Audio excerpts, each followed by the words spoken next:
The most influential developmental event in my life was leaving home to attend college. This was one of the most influential events in my life, developmental events in my life, because leaving home to go to school out of state was a big step for me. I was leaving home and all of my family behind. I was leaving everyone I knew to go across the United States and go to school and be all on my own. In the state of Georgia, I have no relatives that I know of, so I was essentially by myself while in school.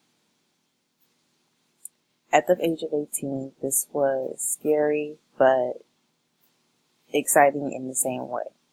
I knew I was embarking on a new journey that would eventually help to change my path. I just didn't know how.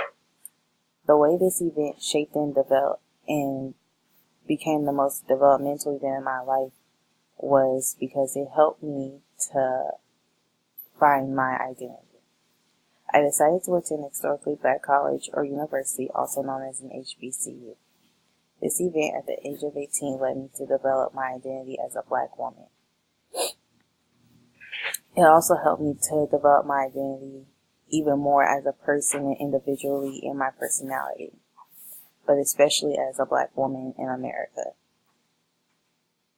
Attending Clark Atlanta University was the way that I realized that black women are one of the most oppressed groups in America. I began to dislike white people for what they did to African Americans and for what they are still doing, which kind of goes along with the racial identity stages for African Americans. In the racial identity stage for African Americans, there's a stage where in an African American identity development, you will once begin to hate white people. And in that state, and I developed that process in that stage while being able to overcome to eventually to like white people again and be able to befriend them again, and realizing that many just need to be educated and let out of their ignorance. This event helped me to learn to not to dislike them, but to prove them wrong, even with all odds stacked against you, to make a way or find one. Make a way or find one is Clark Atlanta University's school motto. This school motto instills in you that even with all odds stacked against you, find that way to create a new one. Find a way, make a way. If there's one obstacle, if there's one door closed, create a door and open it. You don't have to just stand in front of a door and be upset because it's closed. Create your door and open the door for yourself. Don't let anybody tell you that you can't do anything.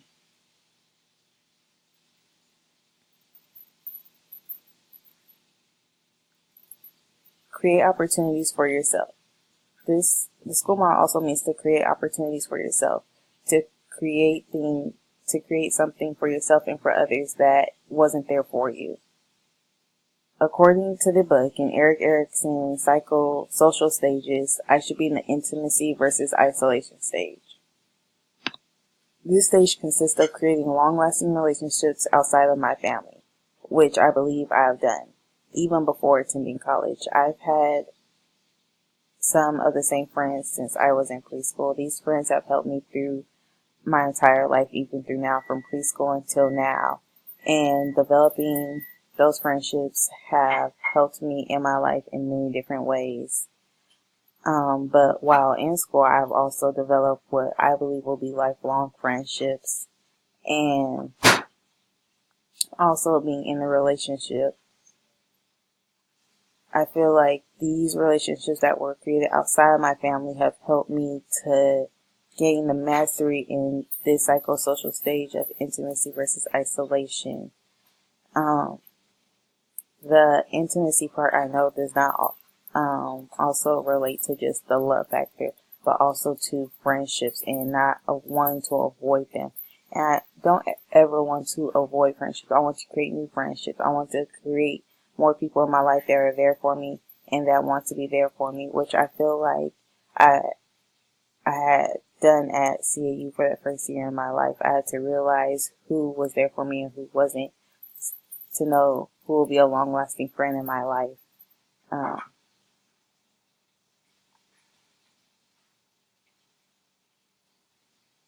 I believe I am successfully completing this stage, but this is only a minor part in why college was so influential in my life. The friendships I gained along the way were just a bonus. In a peer-reviewed article, HBCUs as critical context for identity work. Again, the name of the article was HBCUs as critical context for identity work. This article was about identity development in HBCUs. According to the article, my identity as a Black woman developed how it should be, how I experienced it. The article stated I will become a strong and proud Black woman after attending an HBCU and wanting to do more for the African American community. This article also stated that I would want to, I would become more conscious as an African American person by looking at the factors of how the odds and oppression are still stacked against us even to this day, that even though slavery has ended and segregation and Jim Crow has ended, there are still different ways and forms to how it is affecting us even to this day in the African American community. There are many different things that should be done and we should be doing to keep active in our community to help the next generation to pull forth from that oppression, to rise above it and to do better and to be better.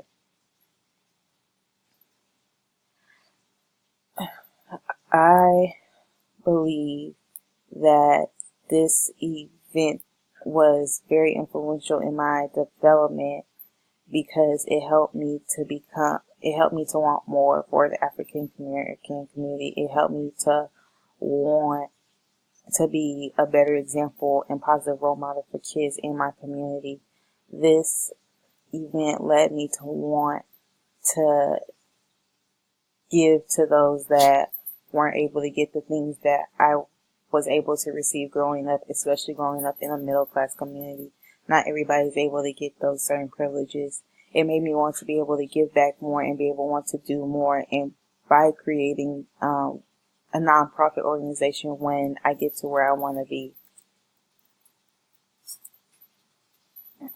This event was very influential in shaping who I am today and in developing me and my personality and making me become more conscious as not only an African American woman, but just conscious as a woman and who I am in my personality. Just making me become more active and aware of who I am in my community and in my family. My freshman year of college, I went through so many things, and I believe that it changed my life for the good. And I'm glad I went to a historically Black college or university, and I will always, always encourage that other African American kids go to historically Black colleges or universities just so they don't lose the knowledge and the wealth of what African Americans went through and who they have to look up to. There are more than just your Jackie Robinsons and your Madam C.J. Walkers. There are so many more people than that to look up to, and there are Black engineers, Black scientists, and just to encourage that more in my community.